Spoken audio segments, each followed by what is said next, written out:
Imaginez-vous allongé au bord d'une plage à 15h de l'après-midi en train de siroter une margarita. Vous venez de recevoir une notification Stripe qui vous indique que vous venez de recevoir un paiement de 2000 € pour la vente de votre formation en ligne. Ça y est, les revenus passifs sont activés, vous pouvez enfin prendre votre retraite et parcourir le monde, les doigts de pied en éventail, alors que vous avez à peine 35 ans. Ça, c'est l'image qu'ont la plupart des gens des formateurs en ligne. Et on peut pas leur en vouloir parce que ces dernières années, le domaine de la formation en ligne a pris pas mal de coups à cause des publicités mensongères qu'on peut voir sur Internet, des arnaques au CPF et même aujourd'hui des scandales autour des formations de trading et des influenceurs de télé-réalité. Le point positif de tout ça, c'est que ça a fait énormément de bruit et donc ça a démocratisé la formation en ligne pour le grand public. Et quelques années en arrière, quand je me suis lancé dans les formations en ligne en 2017, expliquer à quelqu'un que vous vendiez une série de vidéos à plusieurs centaines d'euros et tout le monde vous prenait pour un fou. Aujourd'hui, le e-learning et la formation en ligne, c'est énormément démocratisé. On peut compter plusieurs centaines de milliers de personnes qui vendent des infoproduits entre les coachs, les consultants et les formateurs, et c'est quelque chose qui finalement est devenu monnaie courante. Entre les programmes de sport, les écoles pour apprendre à coder, les formations sur le business en ligne, le marketing ou encore le e-commerce, jusqu'aux formations pour vous apprendre à lire 2 fois plus vite. Un domaine qui s'est tellement démocratisé que même Leroy Merlin s'est mis à créer ses propres formations sur le bricolage. Alors finalement, avec tout ça, on peut se demander si c'est pas la fin d'une ère. Si avec des centaines de milliers de personnes qui ont déjà commencé à créer des formations en ligne, avec une image qui s'est dégradée au fil des années et avec des gros acteurs qui sont déjà en place aujourd'hui, est-ce que finalement ce n'est pas la fin des formations en ligne en 2023? Alors spoiler alerte, non ce n'est pas le cas et je vais évidemment vous détailler tout ça dans cette vidéo. Le premier élément dont on va parler, c'est celui de la concurrence. C'est vrai qu'aujourd'hui, arriver dans un marché dans lequel il y a déjà des centaines, voire des milliers d'acteurs, comme celui par exemple de la nutrition ou du sport, ça peut s'avérer très compliqué. Beaucoup de personnes voient la concurrence comme quelque chose de mauvais. Pourquoi? Parce qu'on a l'impression que la concurrence, c'est un jeu à somme nulle. Ce qui veut dire que si quelqu'un gagne d'un côté, on doit forcément perdre. Dans le sens où, si par exemple moi je vends des programmes pour apprendre à perdre du poids et que quelqu'un achète un de vos programmes, ça veut dire qu'il n'achètera jamais le mien. Eh bien sachez après 6 ans d'expérience que ce n'est pas le cas. La formation en ligne n'est pas un jeu à somme nulle. S'il y a quelqu'un qui gagne, ça ne veut pas dire forcément que vous allez perdre. Le deuxième élément dont il faut parler, c'est le principe de monopole. Être sur un marché dans lequel il n'y a aucune concurrence, finalement n'amène aucune innovation. Si vous avez le monopole de votre marché, pourquoi innover? Pourquoi chercher à faire mieux? Donc la concurrence a ce point positif de chercher de l'innovation, disrupter un marché pour continuer à l'améliorer. Et le troisième point, c'est que la concurrence signifie en général beaucoup de demandes. Le fait d'avoir des centaines, voire des milliers de coachs sportifs et de programmes de sport veut bien souvent dire qu'il y a des centaines, des milliers, voire des dizaines de milliers de clients et de personnes en demande. Donc ce qui veut dire que si d'un côté vous avez beaucoup d'acteurs qui vendent quelque chose, en général en face vous avez aussi beaucoup d'acheteurs. Maintenant qu'on a traité le sujet de la concurrence, il reste un autre élément à traiter qui lui est très important, c'est l'image des formateurs. Comme on l'a vu précédemment, les formateurs se coltinent une très mauvaise image depuis ces dernières années et c'est ça qui me fait penser que c'est la fin. Non pas la fin des formations en ligne, mais la fin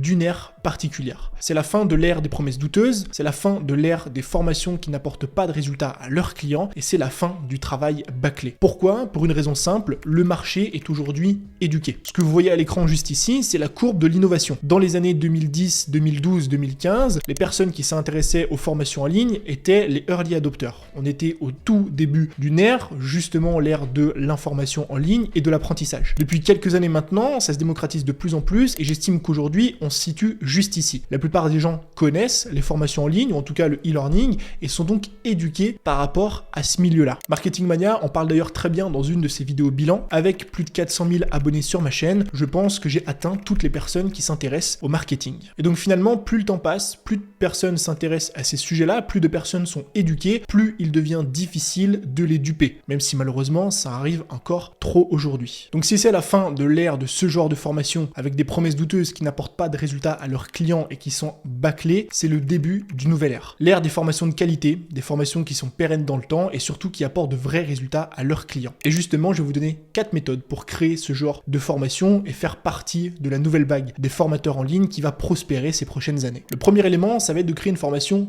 pérenne. Pourquoi? Parce que créer une formation, c'est quelque chose qui prend du temps. Oubliez toutes les personnes qui vous disent que vous pouvez créer des formations en une journée. Malheureusement, ces formations risquent d'être périssables extrêmement vite. Si demain, vous voulez faire partie des formateurs qui durent dans le temps, c'est important de passer du temps et d'apporter de la qualité sur votre travail. Et pour créer une formation pérenne, vous avez besoin de 2 choses importantes. La première chose, ça va être de répondre à un problème qui est dur. Dur, c'est un problème qui est douloureux, urgent et réel. Et c'est surtout un problème qui sera toujours présent dans les années à venir. Je prends un exemple tout bête. Il y a quelques années, on a tous connu l'épopée magnifique des hand spinners. Vous savez, on avait 15 ans, on était au lycée et on faisait tourner ça à la récréation pendant des heures. C'est quelque chose qui a duré quelques temps, 1 an environ, et c'est une trend qui a généré plusieurs centaines de millions d'euros. Si à l'époque, vous aviez lancé une formation sur le sujet, probablement que vous auriez empoché beaucoup d'argent. Une formation pour apprendre à faire des tricks de hand spinner. Mais est-ce que cette formation fonctionnerait toujours aujourd'hui? Probablement pas. Voire pas du tout. Pourquoi? Parce que le hand spinner n'est pas un problème douloureux, urgent, réel, et surtout, c'est pas un problème qui dure dans le temps. Si vous voulez créer une formation, demandez-vous, est-ce que mon problème existe aujourd'hui et existait il y a quelques années en arrière? Si c'est le cas, il y a de fortes chances qu'il existe encore dans les prochaines années. Par exemple, il y a des domaines qui sont immuables, comme la perte de poids, le fait d'apprendre à dessiner, le fait d'apprendre à chanter, c'est toujours des choses qu'on va vouloir faire dans les prochaines années. Et même au sein de votre formation, c'est important de configurer et d'enseigner des choses qui vont durer dans le temps. Par exemple, je vends une formation sur Instagram, et dans ma formation, évidemment qu'il y a une partie technique qu'il va falloir que je mette à jour dans les prochaines années, mais le gros de la formation repose sur des fondamentaux psychologiques et marketing. Et ces fondamentaux ne vont pas changer au fil du temps. Et ça, c'est un élément qui vous permet de créer une formation qui va durer dans le temps. La deuxième chose, toujours dans cette première partie et première idée de formation pérenne, ça va être de créer une formation de qualité. Créer une formation de qualité, ça veut dire quoi? Ça veut dire investir du temps sur la création de votre formation. Ne pas bâcler ça parce qu'une formation, c'est quelque chose qui va se vendre aujourd'hui, dans 1 mois, dans 6 mois, dans 1 an et même dans 5 ans. Donc, il faut créer quelque chose dont vous allez être fier dans 2 ou 3 ans. Et croyez-moi, j'en parle d'expérience parce que la première fois que j'ai créé des formations, j'ai voulu bâcler ça et finalement, je me suis retrouvé 6 mois après à vouloir les refaire parce que j'étais plus en accord avec le travail. Donc aujourd'hui, dès que je crée une formation, je fais en sorte qu'elle soit de qualité. Et dans le contenu que je vais fournir à l'intérieur et aussi dans la qualité audiovisuelle, la qualité des éléments et de la forme pour être sûr que je puisse toujours la vendre dans quelques années. Encore une fois, je reprends l'exemple d'une de mes formations Instagram qui s'appelle la feuille de route. Cette formation, la première fois que je l'ai créée, j'ai généré 10 000 euros de chiffre d'affaires. C'était génial, c'était en 2020, ça s'est fait sur une semaine. Aujourd'hui, c'est une formation qui m'a rapporté plus de 200 000 euros. Cette formation à elle seule m'a rapporté beaucoup plus d'argent sur les 2 ans qui ont suivi son lancement que sur le lancement en lui-même. Donc c'est important parce que vous allez vendre dans les années à venir de créer quelque chose de qualité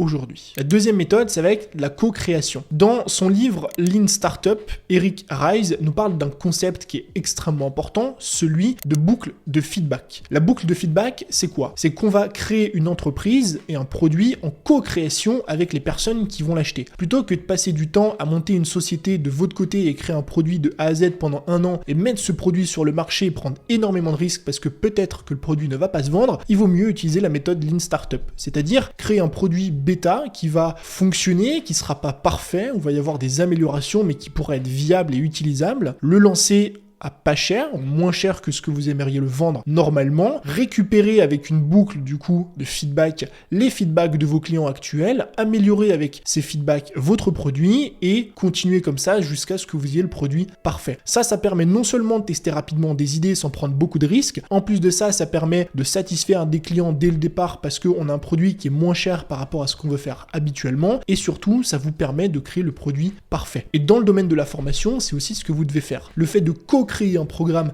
avec des élèves, ça va vous permettre de créer le programme parfait, de pouvoir lancer quelque chose sans prendre le risque que rien ne marche et surtout de pouvoir obtenir des résultats plus rapidement. Vous pouvez par exemple co-créer le programme avec des bêta-testeurs. Si vous avez une idée de formation, plutôt que de la créer de votre côté et de la lancer, pourquoi pas faire 8 semaines de bêta-test avec des clients, vous allez récupérer des feedbacks, améliorer le programme pour pouvoir le lancer au grand public. Et si jamais vous lancez votre programme de bêta-test et que personne n'achète, et bien finalement c'est pas grave vu que vous n'avez pas investi énormément de temps sur le sujet. Le troisième élément pour faire partie des meilleurs formateurs du marché dans les prochaines années, ça va être de travailler votre pédagogie. La pédagogie, c'est l'élément le plus sous-estimé des formations en ligne et de l'apprentissage sur Internet. Rappelez-vous de votre prof préféré au lycée. C'est peut-être votre prof d'histoire qui vous a fait apprécier l'histoire alors que vous n'y comprenez rien, votre prof de physique-chimie qui vous a enfin fait comprendre le principe de neutrons, d'électrons et de potassium alors qu'à la base vous n'aimiez pas du tout, eh bien qu'est-ce qui fait que vous avez commencé à apprécier le sujet? C'est pas le sujet en lui-même, c'est le prof. Et le prof, c'est sa façon de vous apprendre les choses et sa pédagogie. Et c'est exactement la même chose si vous voulez créer des formations en ligne aujourd'hui. Plus vous allez travailler votre pédagogie et être un bon pédagogue, plus vos clients vont suivre le programme, mettre en application et par conséquent obtenir des résultats. Alors je vous rassure, sûr, si vous paniquez à l'idée d'être pédagogue, vous n'avez pas besoin d'être un professeur né. J'en suis la preuve, je ne suis pas né pédagogue, mais au fil des années, à force de pratiquer, j'ai commencé à développer une certaine pédagogie et c'est d'ailleurs l'un des retours que j'ai le plus souvent en ce qui concerne mes programmes. Pour travailler votre pédagogie, vous devez faire deux choses très importantes. La première, c'est d'ajouter différentes formes d'apprentissage. On a l'apprentissage visuel, l'apprentissage auditif, l'apprentissage par mimétisme, donc avec des exercices. Donc c'est important, si vous créez un programme aujourd'hui, de ne pas avoir qu'une forme d'apprentissage, que de l'audio, que de la vidéo, que du visuel ou que de l'exercice, et de mixer ces modalités pour pouvoir avoir la meilleure pédagogie possible. Et le deuxième élément dans la pédagogie, c'est de ne pas tomber dans ce que j'appelle le syndrome de l'expert. Le syndrome de l'expert, c'est des personnes qui vont être tellement avancées dans leur domaine qu'elles vont commencer à utiliser des termes techniques, elles vont oublier les problématiques qu'on peut rencontrer quand on est débutant sur ce sujet-là, et finalement, elles vont être à un niveau de communication qui est trop supérieur par rapport au niveau des clients qui vont acheter la formation. C'est très important de redéfinir justement le niveau des personnes qui vont suivre vos cours pour pouvoir vous placer au même niveau en termes d'explication, de vocabulaire et de problématiques pour faire en sorte d'accompagner de la meilleure façon possible vos clients. Le quatrième et dernier élément, ça va être de faire des promesses justes. On en parlait précédemment. L'une des choses qui a amené la mauvaise image des formateurs en ligne, c'est les grosses promesses. Les promesses devenaient millionnaires en quelques minutes, en quelques heures, gagner 10 000 € par jour en seulement 2 jours. Et bien finalement, ça c'est quelque chose qui arrive à sa fin et que vous devez impérativement éviter. Ce qu'il faut comprendre, c'est que ce qui crée une satisfaction client, c'est pas le résultat que vous allez apporter, ni les résultats que vont obtenir vos clients. C'est la différence entre les attentes et les résultats. Si par exemple, vous achetez un t-shirt H&M, que vous le payez 9 € et que ce t-shirt est troué au bout de quelques jours ou quelques semaines d'utilisation, vous ne serez pas forcément déçu. Pourquoi ? Parce que vous savez que c'est un t-shirt H&M qui est pas très cher, qui est pas très bien fait, et donc finalement le fait qu'il y ait un petit trou, bon, c'est pas très grave, vous l'avez payé 9 €. Par contre, si vous achetez un t-shirt Sandro, Gucci, un t-shirt d'une grande marque à 700 € et qu'après seulement quelques jours ou quelques semaines, on a le même trou qu'on a sur le t-shirt H&M. Qu'est-ce qui va se passer ? Vous allez être déçu. Pourtant, le trou est exactement le même. Il est situé au même endroit, il fait la même taille et c'est sur un t-shirt uni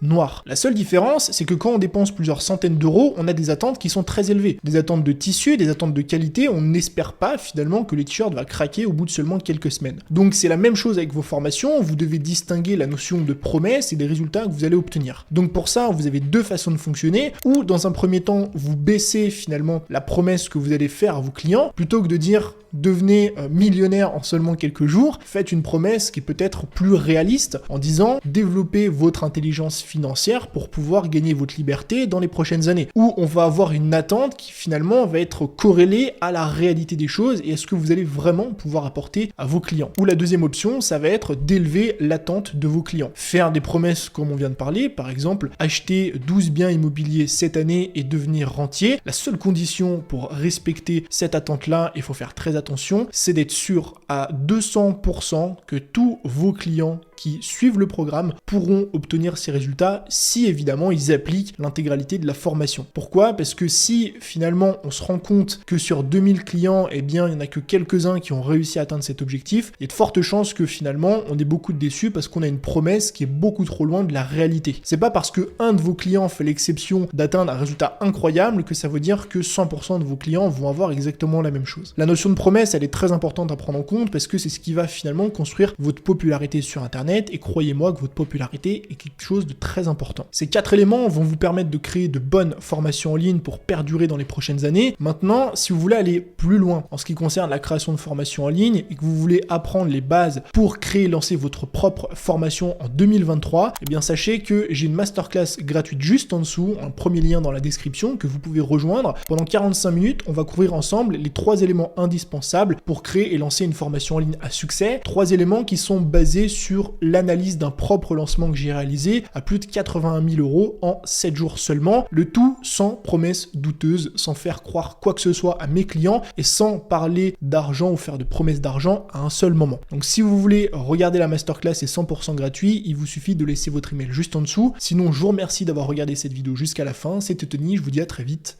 ciao.